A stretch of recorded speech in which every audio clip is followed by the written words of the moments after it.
In 1875, a 17-year-old girl named Princess Louise of Belgium married a 31-year-old man named Prince Philip.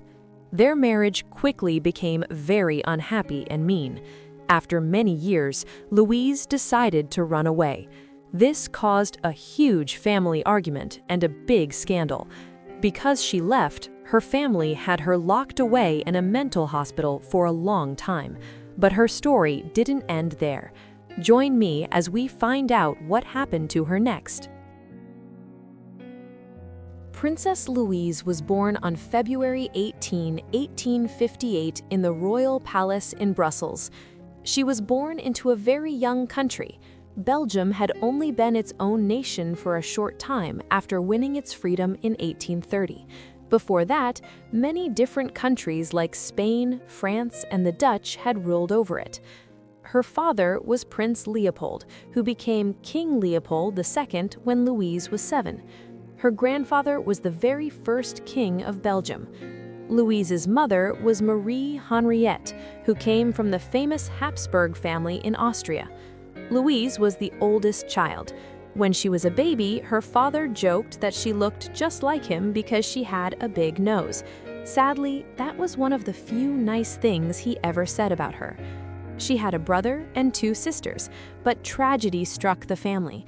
When her brother Leopold was only 9, he died from a bad sickness after falling into a pond.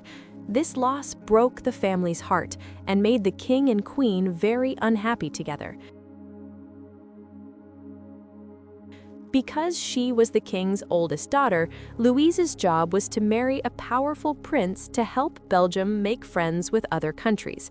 Back then, big countries like Germany and France were always fighting, and little Belgium needed strong allies to stay safe. Louise grew up in beautiful palaces. She was taught at home, which was normal for royal kids. She learned German, English, math, history, and religion. She also learned about the different groups of people living in Belgium. Meanwhile, her parents' marriage was falling apart. Her father really wanted another son, but he never had one. This meant he had no boy to take over the throne after him. Eventually, the queen moved away to a quiet resort town to get away from the king. For a while, the king thought Louise would marry the Prince of France, but then the French government changed. Instead, they chose a German prince named Philip. He was a cousin to many kings and queens in Europe. They got married in February 1875. Louise was only 17, and Philip was 31. At first, Louise liked Philip, but the marriage was a disaster. Philip was much older, and they were very different people. On her wedding night, Louise was so scared that she ran out of the palace in her pajamas to hide in a garden house. Philip was very strict and weird. He made her do things she didn't like, and they soon moved away to a dark, scary palace in Vienna, Austria. Louise hated it there. She lived with her mother-in-law, who was very bossy and tried to control everything Louise did. Even though they were unhappy, they had 2 children, a son named Leopold and a daughter named Dorothea. To escape her sad life, Louise started spending a lot of money on fancy clothes and parties. She became a famous socialite in Vienna. Eventually, she stopped staying at home and started having secret boyfriends. When the royal courts found out, it was a huge scandal. Her father was very angry because he didn't want his family to look bad. In 1895, Louise fell in love with a young soldier named Giza. He was handsome and brave. When her husband Philip found out, he was furious. He challenged Giza to a sword fight, or a duel, to defend his honor. But Giza won the fight. Pietro was so embarrassed that he decided to get revenge. He told everyone that Louise was crazy. He convinced the Emperor of Austria to lock her up in a mental hospital.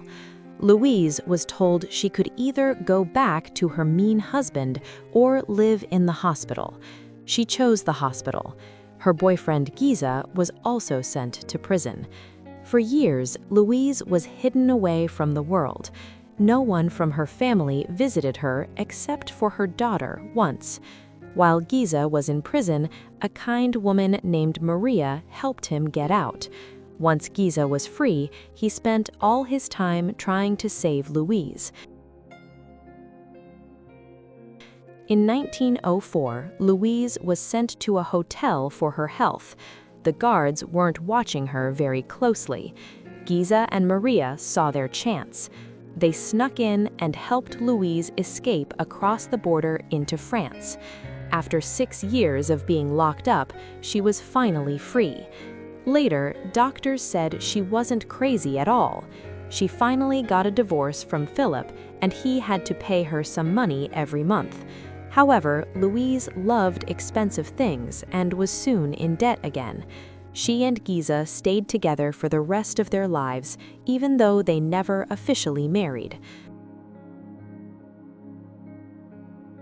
Louise's father died in 1909. He was one of the richest men in the world because he owned a large part of Africa called the Congo. But he was a mean man. He didn't want his daughters to have his money. Just 5 days before he died, he married his young girlfriend and left almost all his wealth to her. Louise and her sisters were very angry. They went to court to fight for their inheritance. It took years of arguing, but they only got a small part of the money. Most of the king's riches were hidden in secret companies, so the sisters couldn't touch them. Louise and Giza eventually moved to Germany. When World War I started, things got even harder. Because she was from Belgium and living in Germany, she was treated like an enemy. She lost all her money and became very poor. Then, more bad news came. Her son, Leopold, died in a very violent argument with his own girlfriend. This was a terrible blow for Louise. To make things worse, Giza was arrested and sent to a prison camp. Louise had no money left and had to sell all her things just to survive. Her sister and daughter had to send her money so she could eat. After the war ended, Giza was released. They moved to France, where Louise wrote a book about her life in the royal palaces. People liked the book, but she didn't make enough money to become rich again. Giza died in 1923, and Louise died only a few months later in 1924. She was 66 years old and very poor when she passed away. Her daughter lived for many more years, but she never had any children. This means that Louise's branch of the family tree ended. Thank you so much for watching this video on Princess Louise of Belgium. I hope you found her story interesting. Let me know what you thought about her life in the comments below. If you have any other ideas for videos, tell me. Make sure you are subscribed and have the bell turned on so you see my new videos. That's all from me. I'll see you in the next Lost Whispers. Thanks.